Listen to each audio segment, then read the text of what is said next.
Hey guys, welcome to Struck Live, and I'm going to show you our latest trailer. So hold on for that.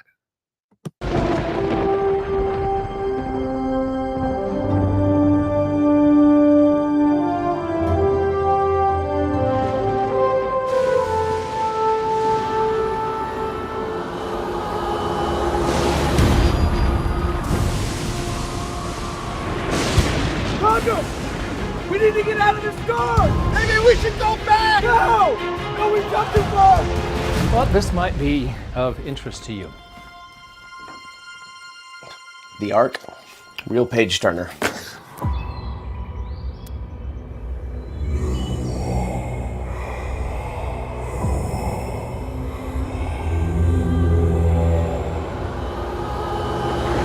Just read it for me. Dad, isn't this the type of thing that got you kicked out of Virginia Tech?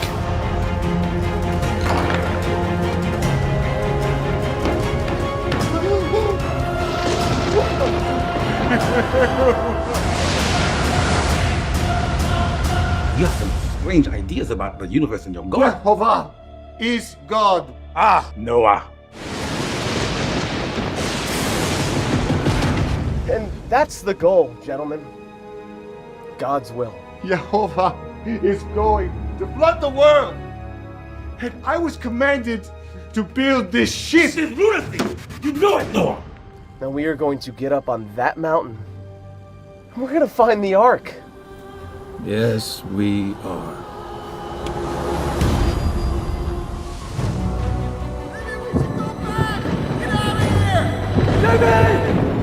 John?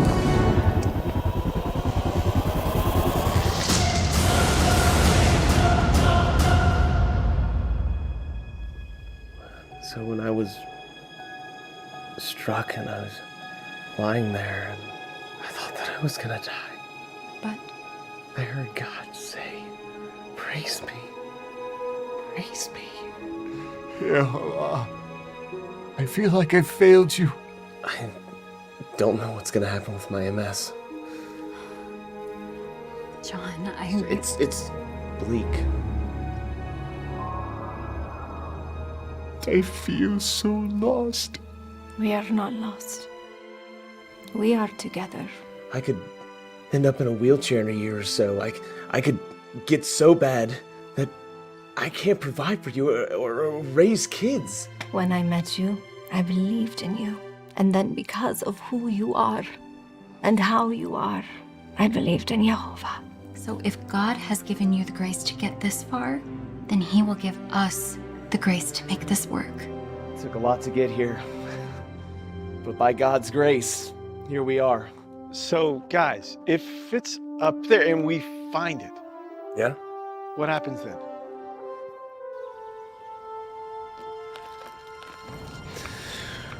We changed the world. We change the world!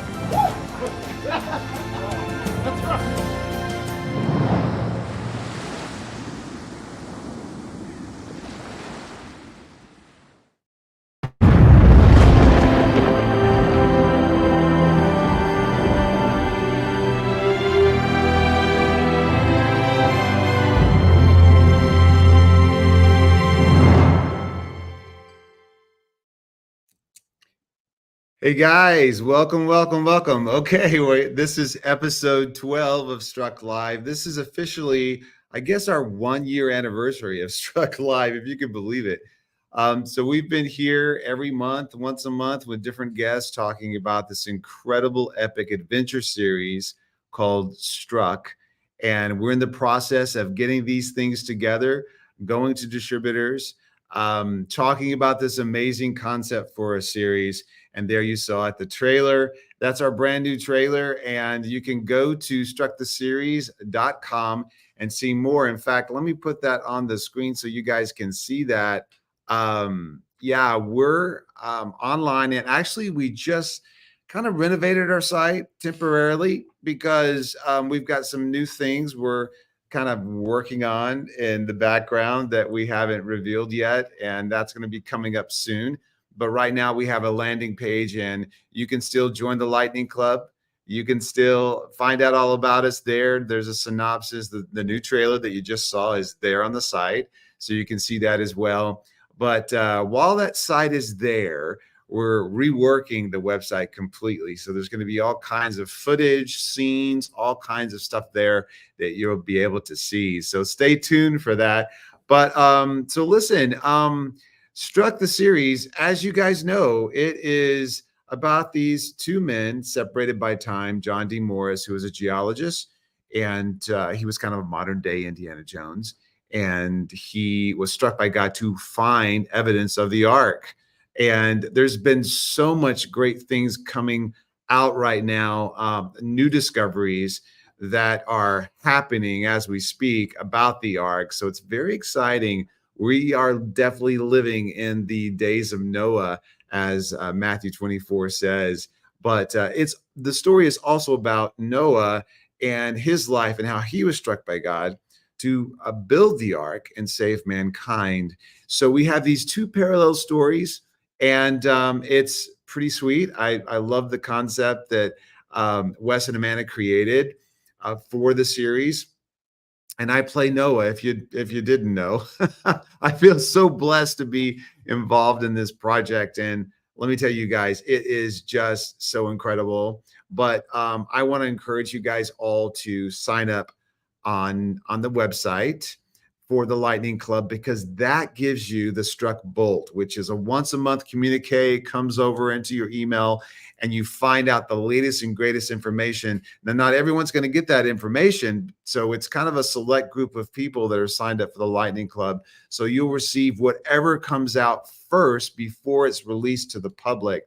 So as we're developing, as we're going to distributors, you guys are going to see, we're going to pull back the curtain so you can see exactly what's going on before it's released to the public. So sign up for the Lightning Club. It is very important that you do. And then we have these great, this great Struck gear that you can sign up for and purchase, because all the proceeds go to help us develop the series. So you step out with your faith, you make a faith statement with a Struck by God t-shirt or hat, or we even got toboggans. I mean, it's going to start getting cold here soon. So we've got sweatshirts and hoodies and all kinds of cool stuff. But you make a statement of faith and you're also helping Struck. So make sure you do that. Now, today is a special day. We've got a really special guest. I'm excited about this because Wes and Amanda Llewellyn, really, it's their vision for this series. And we talked to them the first episode. So this is our yearly episode, our first year anniversary. But we want to bring Wes on and really talk today about the actor and director relationship. Like, how does that work? And what are the actors, what's their perspective, and what's the director's perspective, and what's the goal to create some of these amazing scenes in Struck? And so we're going to talk about that today. But Wes has become really just a great friend. He really has. And he has such a vision for this project. There is it's a lot, because it's a very ambitious project, and there's so much about Struck that you don't see behind the scenes.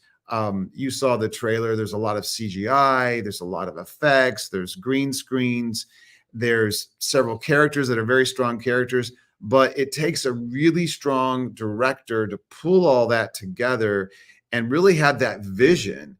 So I want to bring Wes on in today. We've got Wes right here. Come on, Wes.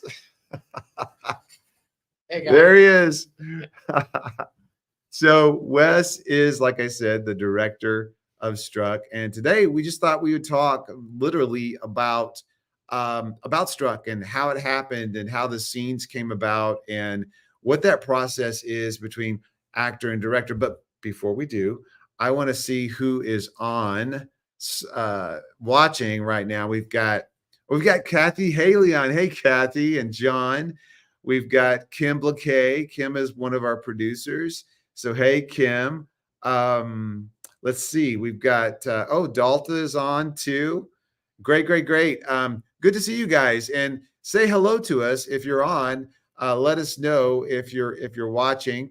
We've got several other people on, and let's see. Do we have any questions? You guys can ask questions as we're talking, and we'll see if we can't make sure we answer those. If you got a question for Wes or myself, let's see. We've got looking forward to all the updates from content.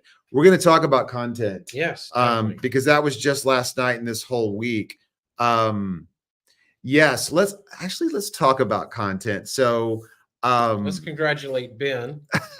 well, actually, we won best scene. It was the Asa Noah scene, and I've got the official award right here. So I want to show you guys that. So you guys are the first to know that we won, except for the people that were there last night. But it was it was a long week, and I had to drive about 2.5 hours every day round trip, going there and back, and late nights, early mornings, and doing all that with the content. And a lot of stuff. I would definitely say, if you are a Christian filmmaker, go to content. Yes, it is where you meet people, you get to know people. So many projects started at content. People just meeting. It's not all about the entering your film. I don't care if you have a film in the contest or not. The only thing we entered was the best scene, because that was the only thing that we didn't win. Right. Last year that was we went for our trailer last year. Yeah. It was the only thing available, but so many people, so many fellow Christian filmmakers, so many inspiration. We had people from India there. It's flown over from India to get here. It's just it's an amazing conference. It really is. It really is. And it's just amazing how it all comes out. And like Wes said, you meet people, you're inspired by some of the projects, by the classes, the seminars, and it's just this camaraderie of people that faith do, actors, not just people that want writers to do, and directors. People that do. Yes, people that are making features, making films, making television. It's really great. But so last night, after a long week, we were all there, and they announced that we won the best scene and for the Noah Asa scene. So I go up there, and literally, I don't know what was going on. I was completely blank. And sometimes actors go blank. Hopefully the cameras are not running when they do, but it happens. But I totally just went blank. I don't know why. And I didn't even think to thank Wes and Amanda for just an incredible scene, because you guys, this scene is written so well.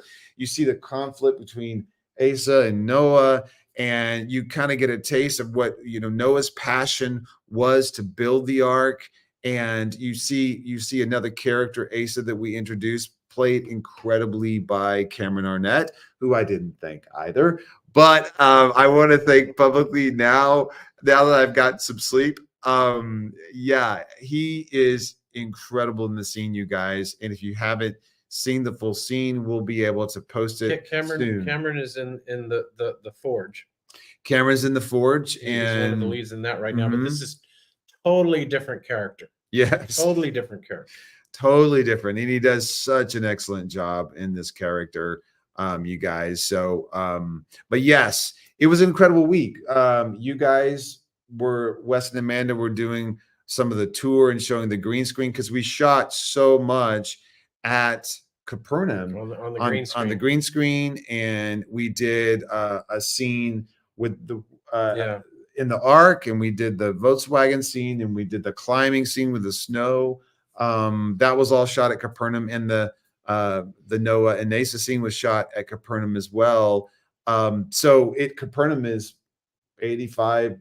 Yeah, the vineyard and the office scene and the dining room scene, and I believe the tent. We shot at Sue Ellen's house for the dining room and the office scene, and then we shot in her backyard for the little tent scene that kind of spans a couple of scenes together. Yeah, we were in several different locations, but everything else was shot. 80% of it was shot there at Capernaum. And so it was really great coming to content, and we were able to screen the entire video that we're going to be presenting to distributors there. So it was really the first time a large group of people, and incredible responses, you know. So it was good. It was confirming, I think, for us. It was an affirmation for us to see it there. And I taught some classes on acting, and then we had a booth there.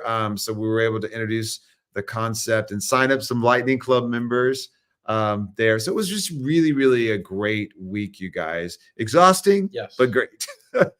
So let's talk about the whole directing and actor perspective, because I think it's really interesting. We were kind of chatting before, and we were talking about the scene where when we shot at Capernaum, where Noah runs into the workshop and starts, he in the trailer you just saw, you kind of little piece of you saw a little bit of it, but there's this scene in the vineyard where he receives the vision from God, and then he runs into the workshop and starts sketching the ark, and all the plans are in his head and all the stuff that Lord downloaded to him.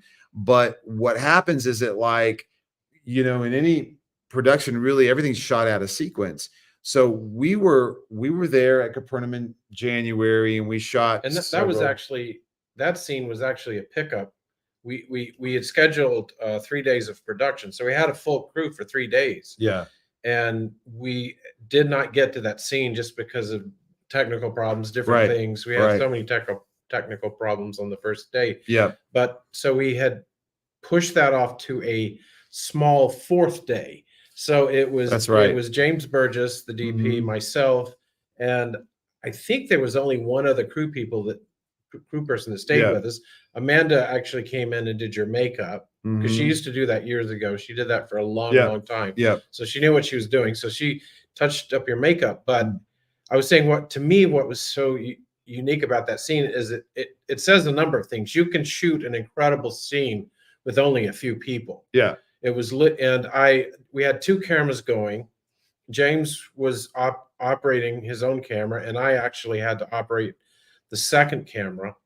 So I was distracted trying to help with all the technical side of things, helping get lights set up and everything. So fortunately, Ben and I had talked about that scene several times before, what Noah was going through, the emotion he was going through, that it was just like downloading terabytes of information to a thumb drive in like nanoseconds. You hope it doesn't fry and explode. And so on the day, I did not have time to, I said, okay, you're going to run in, you're going to do this, and you're going to draw. It was more technical what you're going to do. Right. And Ben did a couple of takes, and they were good. They were good takes.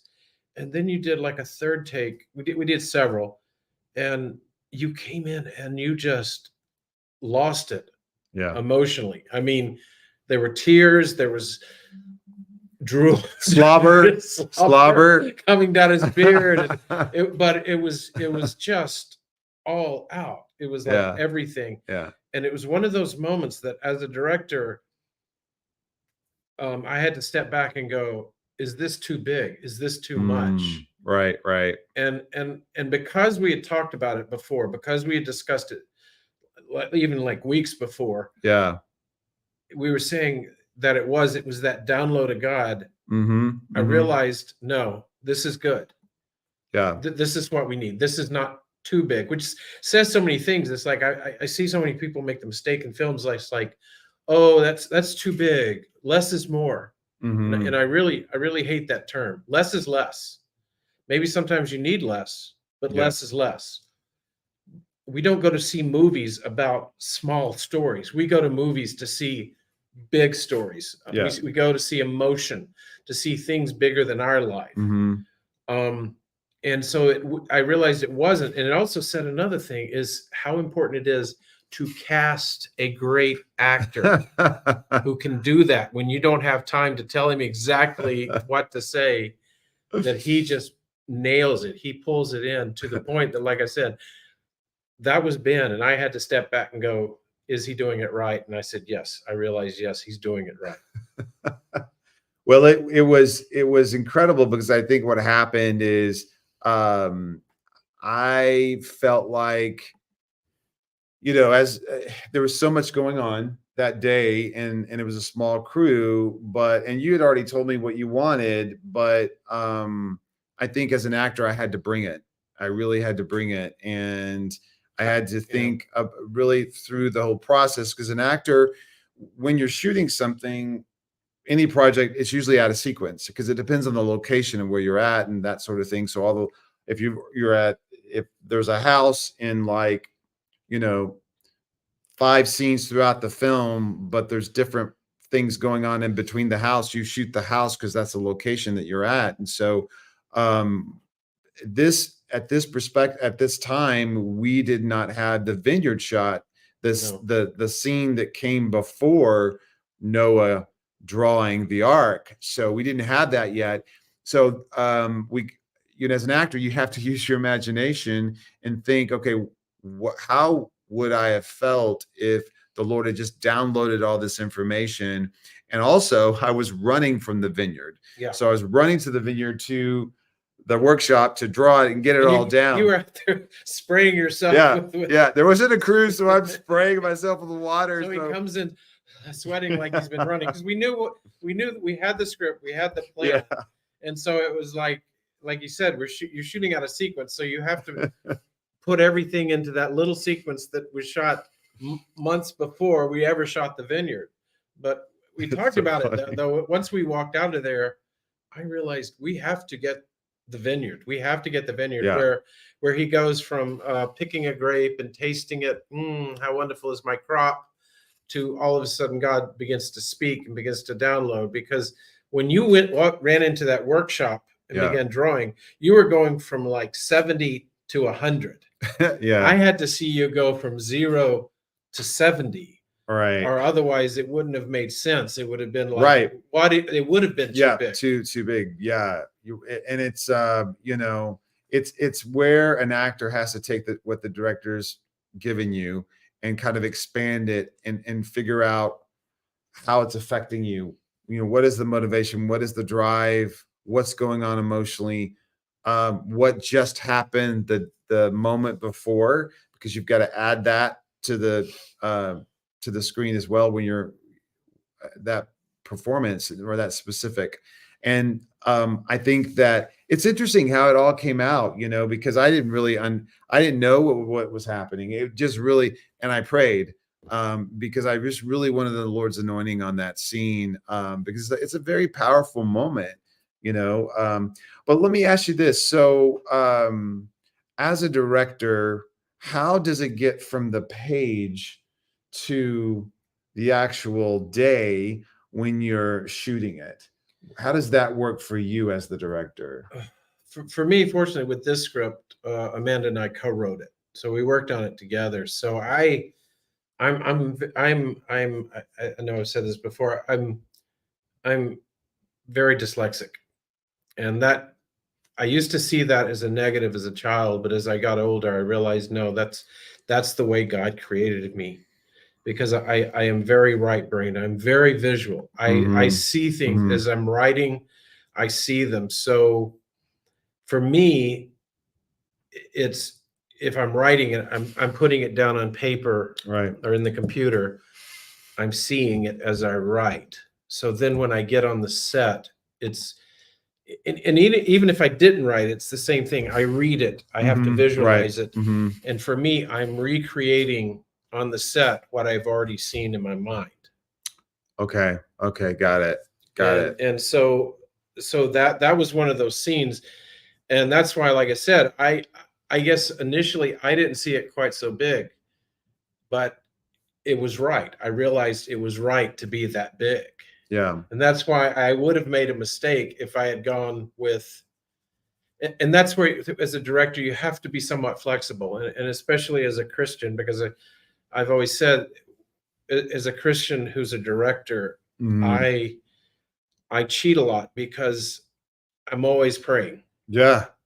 You talked about constantly praying. I'm always praying on a set, and and it wasn't just in a situation like that. It wasn't just like, well, Wes, was that correct? No, it's Father, is that how it should be?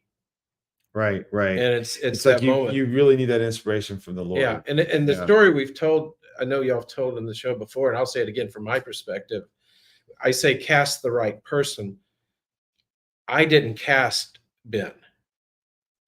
We asked him to be a part of this because we were told to ask him to be a part of this. But I was at that prayer meeting that day at John's house, and we chatted for a few minutes, and you walked away. And as you walked away, I heard God very clearly say, "There is your Noah." And even at that time, I didn't see it as that big a role. I saw it as some vignettes in a feature. But once we started working on it, God said, no, I don't want just vignettes. I want the story of Noah, the full story of Noah. It needs to be told.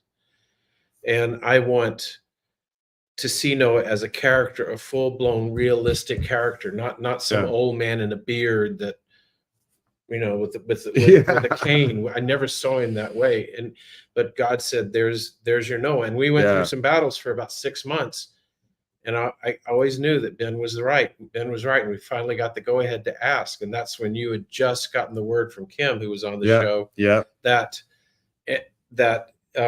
you would get offered a role of a lifetime. There was a role coming, and I didn't have to audition. You didn't have to audition. But then me, in my human mind, a month later, I'm worrying, did I make a huge mistake? Because I knew Ben, never worked with him, thought he was a wonderful guy.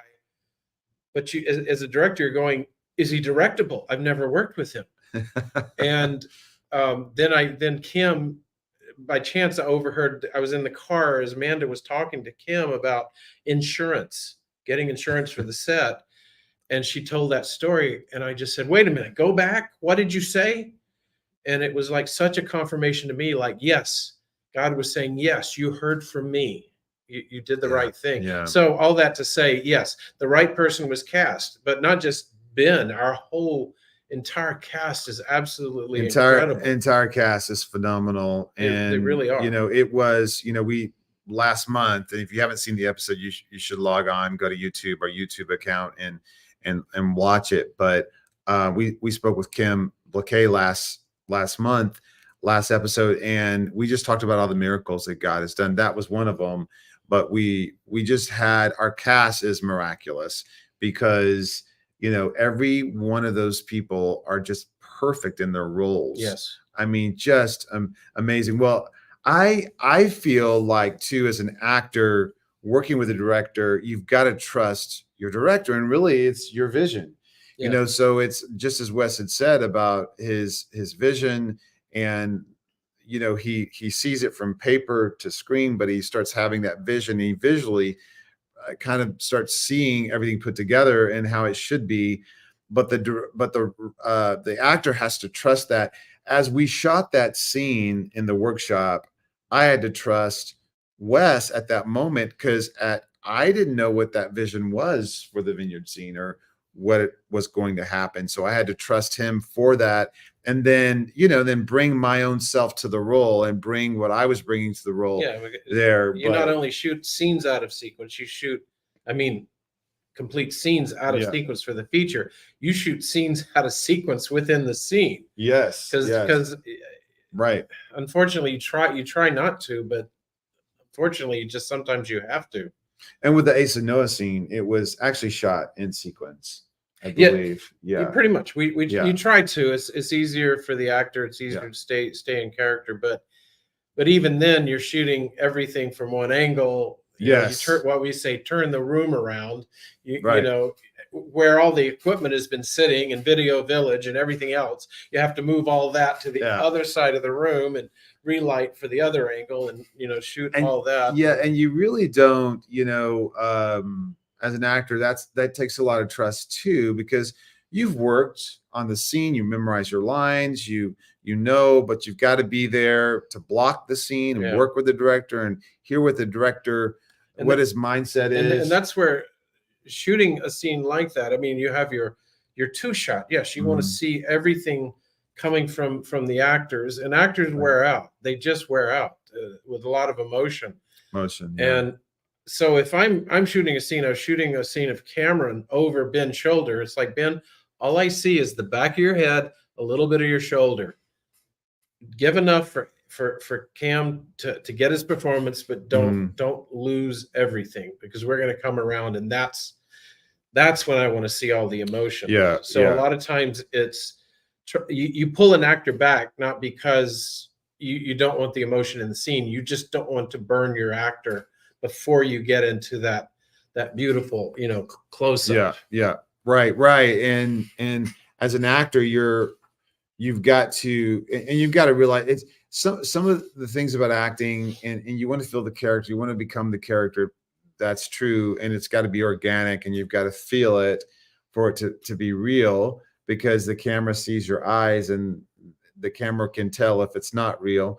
But some of the things about acting is mechanical, because you've got to stand right there. There's your light. Don't move from that light. You've got to cheat to the camera, because the camera's here and they're over the shoulder on camera, but yet that camera's there, and you've got to make sure that you're not turning too far away from the camera, that your face is at least seen by the camera. There's a lot of different things, and you've got to move over here and make and hit your mark. And we had a good bit of blocking in that Ace and Noah scene. We did. Because I knew it wouldn't work if they just sat at the table and talked over the table. It would have been rather boring. I needed to see the dynamic of Noah moving around and pointing out to the world. God's going to flood the world. I needed to see that world out the door. Talking about that world. So there's a lot of special effects and green screens and backgrounds and keys that were added in post to what you guys saw in the trailer. So how is that as a director? How does that factor into what you do? Fortunately, I mean, I've said many times on this project, Amanda and I were brought in, and I can honestly say I'm uniquely qualified and completely inadequate. And I don't mean that to beat myself down. I am uniquely qualified. We did reenactments for Sid Roth at Supernatural for 12 years. Mm-hmm. And there was many times that I just went to God.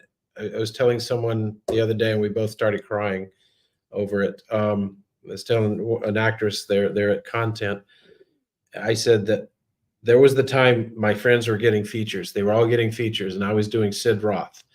And Sid Roth, the show, it's a very important show in God's eyes. It really is. I can tell you that, because it reaches about 7 to 9 million people every week that watch that show. But it's not a lot of glamour doing reenactments. And I said, God, why am I, all my friends are getting features, and I'm doing stupid reenactments for Sid Roth. And I heard him so clear. I'm one of those kooks that hears God speak. And I heard him so clear. He said, yes, but I needed someone really good to work for Sid. Mm. And that was the most gentle rebuke I've ever received. Mm. That the creator of the universe just said I was good. At the same time told me I'm doing what he wants me to do, not what I want to do. And so anyway, I come into this project. I did special effects. I had to physically do special effects for Sid Roth because I did not have the budget to hire somebody else. Yeah. I had to learn After Effects and compositing and Fusion and all these programs. I had to learn them. So when we came into this project, and I remember Sue Ellen said one time, she says, "Oh, you just love special effects." It's like, no, we're doing a show about the pre-Delusian world and a man who climbed Mount Ararat in the 70s. I said, tell me how we're supposed to do it without visual effects. Right. It's like it won't be believable without special effects. 80% of the what we did, every scene had some special effects in it. Yeah. And so I came in knowing what needed to be done and how to shoot it and how it needed to be shot. Well, see, God was preparing you. Yeah, that's what I said. Way in advance for this moment qualified. and this incredible production. But I didn't finish my statement. Uniquely qualified, completely inadequate, because if I was not inadequate, God would not get the glory. Yeah. And he wants the glory. He has to get the glory. So that's the way, Gideon, he was hiding in a ditch. He was not the brave man. Send me to battle, God. He was the quiet little guy that just said, you want me to do what? You want me to lead an army? And so God knew he was the right man. Right. So, yeah. Right. That's so good. That's so good. Yeah, I think we've got to let go and let God so many times. And I think too that um when I was acting in the scene, I had to let go and let God, because I think as an actor, you want to do a good job, and you feel like the weight, especially during shoot day, the weight is on you. There's a lot of pressure to get it right. I had to step away at some point. I had a lot of distractions going on in my head. I had to step away and just really pray, and just ask the Lord to anoint and give me clear direction as a role of Noah. To play a role like that is very daunting, because you want to find his heart. You really Yes. want to portray Noah as the Lord wants him portrayed. I mean, and he had to have such a evangelistic heart to reach these people. He wept for these people. He was so passionate because the Lord had given him this amazing vision to build the ark. So the weight of all of that on me as an actor was like, it was so much pressure. I felt so much pressure. So I had to step aside and go, okay, Lord, you've got to anoint me, give me clear vision. And there were so many things that the Lord showed me when I was playing Noah. One of the things that I kept seeing, Asa. So in the story, Asa is my best friend. We've grown up together, but now he's kind of a frenemy, because he doesn't want any part of God, and he thinks Noah's a little cray cray for thinking as he But does. how many people are facing that today? Their best friend's not a believer, and suddenly you're a kook. Well, I still love him, but he's gone crazy. Yeah. He's gone off the deep end. Yeah, and so there was this really wonderful moment, and it was great for an actor, for me, to Cameron and I stay at the same hotel. We were able to eat and sup together and get to know each other, so that we had that bond on screen, that chemistry on screen, which I thought was And Cam did an incredible job too. Cameron I don't is want to take he's anything just, from what he did. he's Just so great. incredible. He's so great, and there was this really nice balance between us, and there was just this incredible tension between the two characters. And you really, I think Wes and You see Amanda that. did such a great job, see you that. guys, writing this, because there's so many things that needed to be said in the scene. You've got to show that there's other people in Noah's world, that he had to know that his friends, his family members, there were other people in his world. Well, I love my two favorite lines is you begin to beg him, I will plead with with God, Mhm. you'll be family. Once our children are married, you'll be family. I can Yes. bring you. I can say, well, God, he's family. I can bring you. And he cuts you off Yeah. so Yeah. quickly. And that hit me. And then when he looks at you and says, so if you won't think about yourself, think about your sons, Your legacy, your and your family family. name. And you just look at him and say, our name will survive. And Yeah. it's just like, ooh, just because. Oh, I got chills. I get chills when you say it. Yeah. It's still, it's so emotional, because you think about what God had spoke to Noah, and because Jesus came through Noah's lineage. Yeah. And so the Lord had already set that in motion. And so he had to bring Noah out of the flood and save his family, because Jesus was the savior of the world would be born through Noah's Otherwise, lineage. the world would not have been redeemed. Yeah. Yeah. And Jesus is our ark today, who, yeah, that's why we portray in the piece. It's not in the trailer, but in the vineyard, Noah hears God's voice, and he looks up, and it's just that one drop that hits him in the cheek. Yeah. And people the other night, I was so happy that people the other night, because we had people go up, was that a teardrop or a raindrop? And we're just like, yes. Yes, it is. And then that's another moment that, we're on set, we're at the vineyard, and, we actually have someone that's standing on a ladder with a raindrop. And I'm looking up to a blue sky, and God's supposed to be talking to me. And an AC with the Yeah. dropping. And there's a guy up on a ladder, with a drop of water that has to hit perfectly right on my cheek as I'm looking up. But as the actor, you have to, and this is, again, Wes's vision, you got to understand that back then it didn't rain. The water, that would be the first raindrop. Yeah, that was the first raindrop ever. So, did Noah think it was just a bird that, let one out, on his face? But he looks at it, and in that moment, the Lord downloads everything that Noah's supposed to do. And I believe, I had to see all these things in my mind. The imagination kicks in as an actor, but I'm literally seeing this, the plans, I'm seeing the ark, I'm seeing all these things come together. And one of the things I think is really cool is that in the trailer, when Noah is drawing, and then he's seeing all this, but then there's this glimpse of the ark coming out of the water in the flood, and the viewer sees. You have shown Noah, the first 3 minutes. You did show that before. Yes, yeah. And so before. So you got to look back at one of the other episodes to see that whole segment. But I think it's in the trailer too. Is it? Is it in the trailer? What?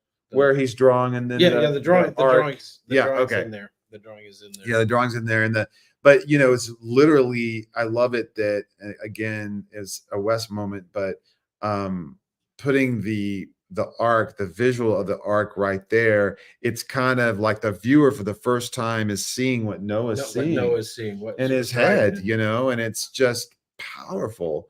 So how do you have to now?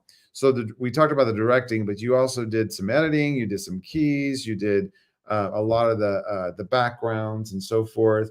How does that interplay after everything is all together? Then you've got the post assignment of putting it all together. It's a lot the same. Like I said, it's I have to see it in my head from the beginning. Mm-hmm. I mean, some things do change, they grow, but you still have to see it in here before you shoot it. Especially I was teaching green screen.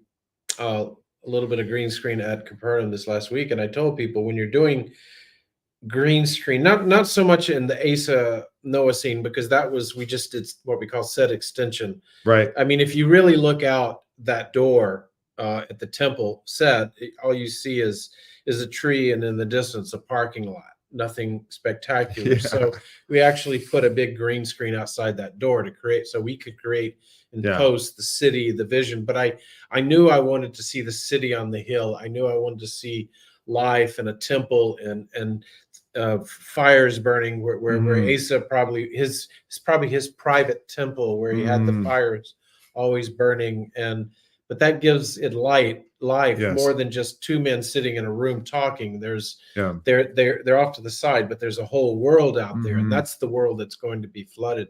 But we did the scene with Asa and Alora, Mrs. Noah, and that was almost outside of a few set pieces. That was completely a green screen. Yeah, it was. And so it was. I had to describe what they'd be seeing. They'd be seeing the ark and animals in cages, and that's where you really have to work. Is you see the world around you. It's not just a green screen, because literally it was just a few set pieces and a big green, and then in front of you there's a crew and a camera. And and that's where the actor really has to use your imagination. And if you're in a monster flick and you're on a green screen, or there's a tennis ball in front of you and that's the monster's eyes, you as an actor have to visualize what that is. And not just, sorry to interrupt, but not just as an actor.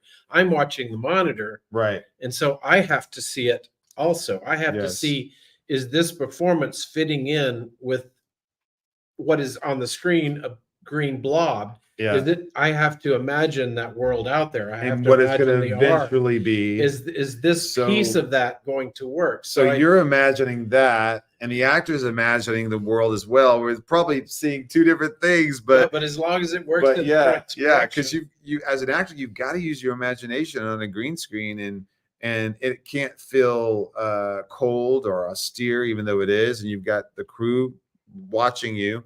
But so you've got to create this own little world in your head. I would think as an actor that'd be more like stage acting, where you may just have a few set pieces on the stage, and you're in a theater, and you still have to go to the place. You have that's to be there. Actually a really good way of putting it, because it is more or less like stage, because you've got that fourth wall that's the audience that's in front of you, that you're imagining there's something else there. And it's but a stage, you've got more pieces than you really do, and everything's behind you where nothing's in front of you. Well, in the really the green screens, usually it's behind you, and so you've got to create that world, or at least feel comfortable in that atmosphere that's going to be created later, and it's not actually there. But well, how is so we've got some incredible. I'm kind of curious. I'm going to ask you this. So every actor is an actor that plays a character, and every actor has a different personality. How do you, as a director, have to shape what you say to them? Because do you consider that personality of the real person? How does that work? I will say, having done Sid Roth, I didn't just do Sid Roth. I've directed 6 features. I've directed a little over a dozen shorts, most of them award-winning, and most of the features have won awards or done really well. So and especially with Sid Roth, we would go through 200 to 300 actors a year. So I've literally worked with over 2,000 actors in my career, different actors, and every personality is different. Yeah. And the more you work with actors, the more you realize you have to cast. Casting is so important, and getting people there that can do the job without you. No, I don't like to give line reads. I hate that. I know actors that do. I don't like to do that. I want the actor to feel it. Yeah. But directing is the perfect word, because it is taking what you're saying and pushing you in a different direction. I remember I did a little film years ago with Cameron Arnett. He was playing a pastor, and he was counseling this woman who had to forgive the woman who had been her best friend, had an affair with her husband, and ended up killing, not intentionally killing, but killing in a car wreck, killing her husband. And so there's so much to forgive. And Cam had to say the line of, God wants, so I can't remember the exact line, but it was like, you have to forgive, and because and you're a child of God. And I remember he did it a couple of times. I went over to him. I said, Cam, I didn't want to give him a line read, but I said, Cam, you're telling her that the most wonderful thing in this world to be is a child of God. It's to be a child of God. And he, as a believer himself, he got it. And that next take, he was like, and you are a child of God. And it was just, you heard it. And it was like, it was so right. So it is, it's, I try to direct or push an actor into the performance I'm looking for. I don't like to say it this way, because that you're trying to make a copier machine out of the actor. And it's like, you want them to bring their personality in, and I probably could have given that line read to Cam, and it wouldn't have been as good, because he'd have been trying to mimic me. I wanted it to come out of him emotionally. And I knew that if by giving in that direction, that would take him there. I had an actor one time years ago that we were shooting in an old jail in downtown LA. And he was the producer of the film and also the lead actor. And he kind of produced it, so he would have a role to play. And I'd worked with him a couple of films already by that point. And so I knew he started slow and built up.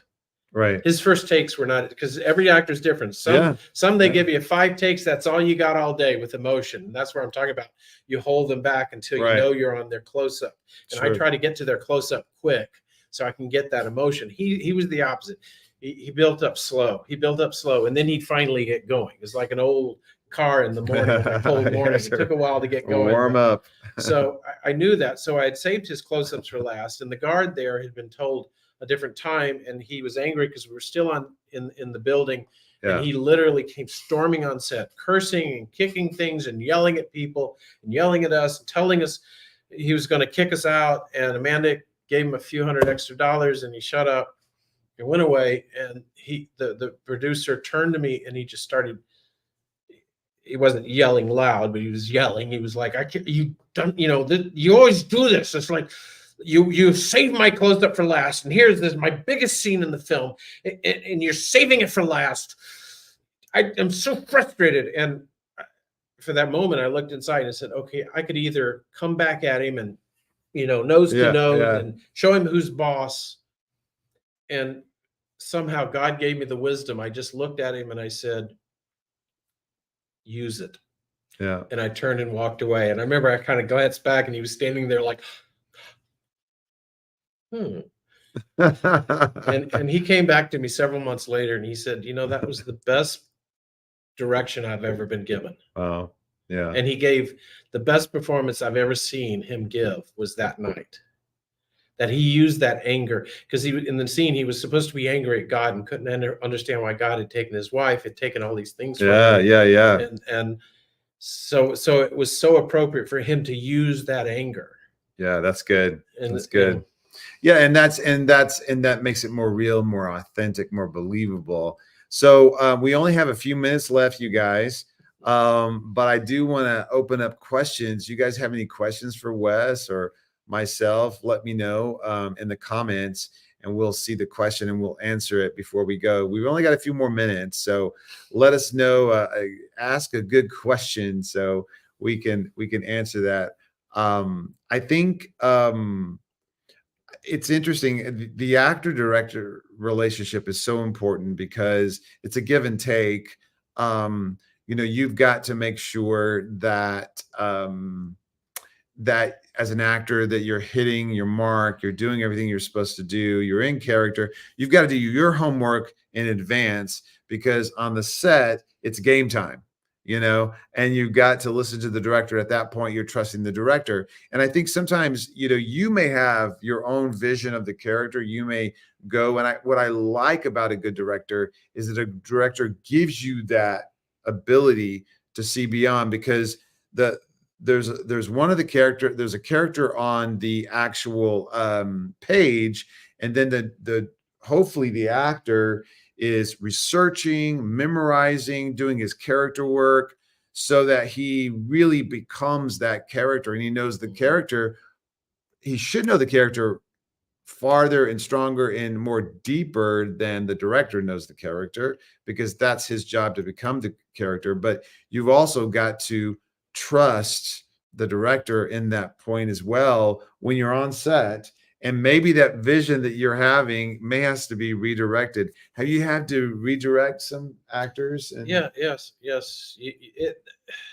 I know I've learned in auditions. I used to be horrible at auditioning actors, and I feel fairly good. I can audition an actor in 2 or 3 minutes. And I bring them in, I let them do a take. They've seen the lines, they've read the lines. I let them do a take, just what they want, how they saw it. Yeah. Then I try to redirect them toward what I'm looking for, and I see how they do that. And then I will throw something in totally different, even if it goes against the description in the script. I will give them something totally different just because I want to see if they can shift, if they're directable, because if they're not, it's very hard. Right. So yeah, you get an actor in there that is not getting it and not heading in the right direction. That's when it's hardest for me. I've told Amanda many times that the best performance all day was mine, because there are times I'm going, yeah, man, the wig's hurting your head. Oh, the tape is messy. I'm so sorry. Inside I'm thinking, just pull it together. It's just a piece Put your of tape. big boy pants on. Let's go. Get out there. and I want to say that, but I can't. I have to You've got to coddle. Cuddle and coddle. Yeah, coddle, not cuddle. Sorry, All Robert. right, we've got a question from Kim. Kim says, Wes, what is your favorite part about directing? Honestly, it is the working with the actors and Wow. building and creating scene. I was a gaffer. I started out as a gaffer, chief lighting technician. I went through DPing, setting up shots, lighting. I do love that, but I love working with an actor, creating the character, and creating that magic, that film magic in front of the camera. That's good. That's good. Yeah, I think it's interesting that is your favorite part, because actors, can be difficult. I mean, you hear these stories all the time, pull out all the red Skittles or something, I only want the blue ones or whatever, so Kim says, what was your most challenging part of directing the Struck Torch video? I think because it was so effects heavy. It really was. And it's like I said, 80% of the scenes had visual effects in them. And it was just, we were working fast with a small crew, but it was always trying to, because like I said, I really have to see the finished product in my head. When we don't have a set, it's just a green screen. Yeah. That's good, guys. We've got one more question, I think. Kim says, Ben, what was your favorite thing about playing Noah? I would say, I think the challenge of playing Noah, and then just investing everything I had into the part. I think, to me, as an actor, you feel like you've succeeded in really capturing the character. And I just love how the editor, I know James and Wes both worked throughout editing, and it was just so amazing to see how it all came together, how they clipped it and put it together. So now when you watch it and you've got the special effects and you've got it all edited together, it is so powerful, and that's one of the reasons why we won the award, was the editing, the special effects, the writing. It wasn't just the performers, it wasn't just the actors in the scene, although they contributed. Well, yeah, but it it was your performance is or any actor's performance is the most important thing on that screen. Yeah. It's not the visual effects. And so many films that even big budgets have made that mistake to think the visual effects is the star. No, the actor in front of those visual effects is the star. Yes. The problem is, are those visual effects distracting from that performance? Right. All right, guys. Well, thanks, Wes, for that. And thanks for joining us today, Wes. And so we've got just a couple of minutes left. And listen, thanks again for joining us. Share with your friends. Share this episode with friends. Let them know about it. Get them involved. We need people that are ready to take us to the next level, because we need your support. We need people just getting on board with us. We want to, we're going to distributors and we're pulling back the curtain, as I said before. That's happening, but we need followers and folks that believe in what we're doing. If you really want powerful, faith-based programming with excellence in an epic adventure series, then get involved. Tell people about it. Share on social media. Let your friends and family know about this. Join us on social media. Contribute, donate if you can. We're crowdfunded, much like The Chosen. We're crowdfunded. So we need people that really have a passion for good stories, and good stories that we could take around the world to change the hearts of all of mankind. That's where we're at. Well, listen, you guys, thanks so much for joining today. We appreciate it. And thanks, Wes, for joining today. This is great because he's in town, and it all worked out to be a great thing that we can have him on this month. But thanks again. And again, we'll see you soon. Stay in touch with us. Let us know what's going on in your life, and we appreciate it. Bye. See you guys.